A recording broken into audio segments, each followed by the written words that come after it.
बाद अभी नहीं। जितिया के व्रत को ही सबसे कठिन व्रतों में से एक माना जाता है। जितिया व्रत, जो कि जीवित पुत्रिका व्रत के नाम से भी जाना जाता है, और महाभारत काल से ही जितिया व्रत रखा जा रहा है। छठ पर्व की तरह इस पर्व को भी 3 दिनों तक मनाया जाता है। मान्यता है कि जो भी महिला इस व्रत को धारण करती है, उसे कभी भी अपनी संतान के वियोग का सामना नहीं करना पड़ता। साल 2025 में जितिया व्रत कब है, सप्तमी तिथि, अष्टमी तिथि और नौमी तिथि कब है, खुरजितिया यानी निर्जला व्रत किस दिन रखा जाएगा, नहाय खाए के नियमों का पालन किस दिन होगा, और व्रत पारण का शुभ मुहूर्त क्या रहेगा, आइए जानते हैं इस बारे में। हिंदू पंचांग के अनुसार इस बार जितिया व्रत 14 सितंबर दिन रविवार को रहेगा। अब जानते हैं पूजा और व्रत के 3 पवित्र दिन कौन कौन से हैं। तो 13 सितंबर शनिवार को सप्तमी तिथि रहेगी और इस दिन नहाय खाए किया जाएगा, और इस बार सप्तमी तिथि के दिन भद्रा भी लग रही है। अष्टमी तिथि 14 सितंबर रविवार को रहेगी, जिस दिन जीवित पुत्री का व्रत रखा जाएगा, जिसे खुरजितिया कहते हैं, और इस दिन निर्जला व्रत रहना होता है। नौमी तिथि रहेगी 15 सितंबर सोमवार को, जिस दिन व्रत का पारणा किया जाएगा। सप्तमी तिथि 13 सितंबर शनिवार को सुबह 7:24 से शुरू होकर 14 सितंबर रविवार को सुबह 5:04 पर समाप्त होगी।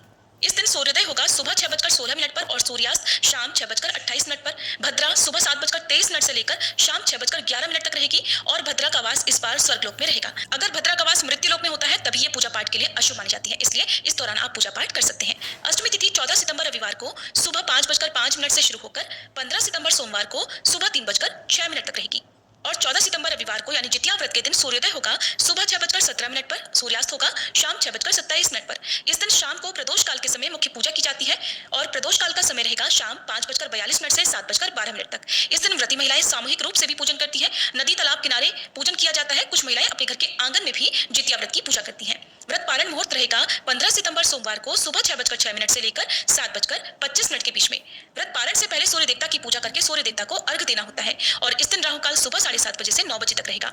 इस बार जितिया व्रत के दिन शिववास योग का संयोग पूरे दिन बना हुआ है, जो कि अगले दिन 15 सितंबर को सुबह 3:06 पर समाप्त होगा।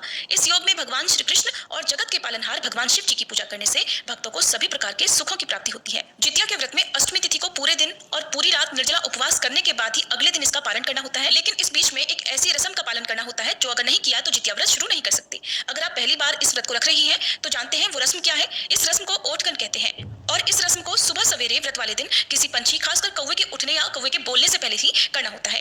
और इस रस्म के पालन में घर के आंगन में झिंगनी यानी तुरई के पत्ते पर दही, चूड़ा और मिठाई चढ़ाई जाती है, और व्रती महिलाओं की जितनी संतान होती है उतनी ही संख्या में तुरई के पत्ते रखकर सभी पर अलग अलग आपको दही, चूड़ा और मिठाई अर्पित करनी होती है, जो कि पूर्वजों और पितरों का भाग होता है। जल से अर्घ देकर झिंगनी के पत्तों पर चढ़े प्रसाद को बेटे बेटियों को खिला दिया जाता है। मान्यता है इससे पूर्वजों और पितरों का आशीर्वाद संतान पर बना रहता है और वे स्वस्थ और दीर्घायु होते हैं।